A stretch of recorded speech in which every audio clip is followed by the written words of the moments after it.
Bismillah, Assalamualaikum warahmatullahi wabarakatuh. eh Nama saya Miftah Rizky Awalin. Dengan NIM akhir 090, mata kuliah Deep Learning kelas B akan menjelaskan proses pembuatan generatif AI untuk menghasilkan gambar baru yang menyerupai data set asli. Model yang digunakan adalah Auto Encoder yang diimplementasikan menggunakan framework PyTorch dan dijalankan di Google Colab. Dalam studi kasus image generation, dataset yang Rizky gunakan berupa kumpulan gambar karakter anim. Proses pengerjaannya dimulai dari data preparation, kemudian dilanjutkan dengan perancangan arsitektur model, training, evaluasi hasil, image generation, serta eksperimen. Step awalnya, pertama menginput si datasetnya ke dalam Google Colab. Kemudian kita mengimport library yang kita perlukan, ada OS, Zipfile, Torch, kemudian Matplotlib untuk menampilkan gambar. Kemudian kita mengekstrak datasetnya, animzip, sehingga muncul output eh, folder yang bukan zipnya. Lalu masuk ke langkah pertama, yaitu data preparation. Di data preparation ini kita mengeksplor datanya untuk mengetahui isi dari folder tersebut.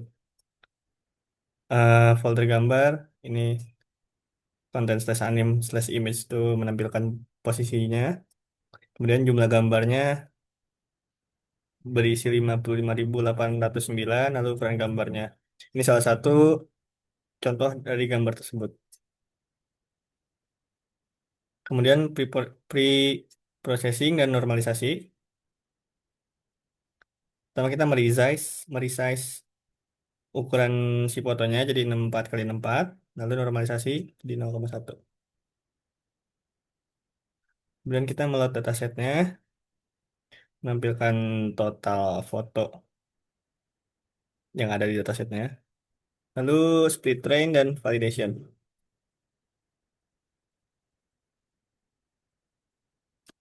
Di train ini menampilkan 44.647 dan validation 111.062.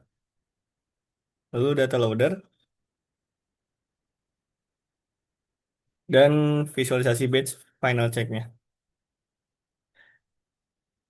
Ini menampilkan beberapa output, bukan output foto yang ada di datasetnya.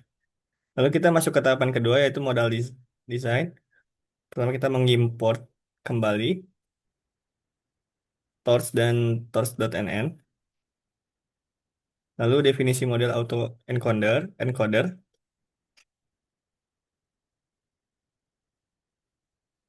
eh Kemudian inisialisasi modelnya, menampilkan output sebagai berikut.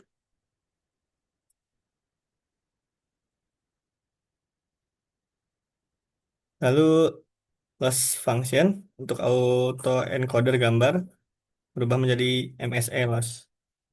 Lalu hyperparameter, optimizer, dan test forward pass.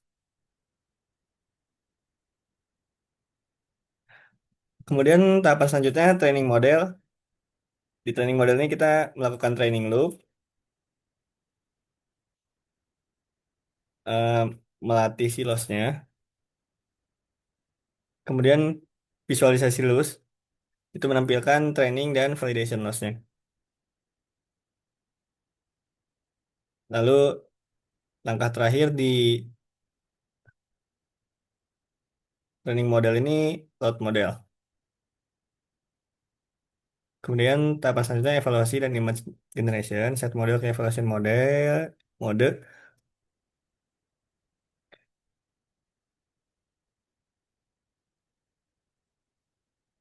Lalu kita membandingkan input dan output rekonstruksinya. Ini source code untuk membandingkan input dan output. Kemudian source code bawahnya untuk menampilkan visualisasi. Jadi ini nge-compare antara apa yang kita inputkan dan output dari hasil train model sebelumnya. kemudian generate dari latent space, insert script untuk menggenerate-nya, lalu di bawahnya visualisasi gambar dari generate-nya, menampilkan gambar yang blur.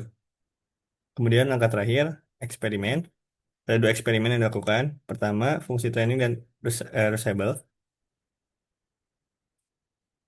Dan yang kedua, membandingkan loss. Perubahan learning rate. Mungkin sekian penjelasan untuk memenuhi UAS mata kuliah Deep Learning. Wassalamualaikum warahmatullahi wabarakatuh.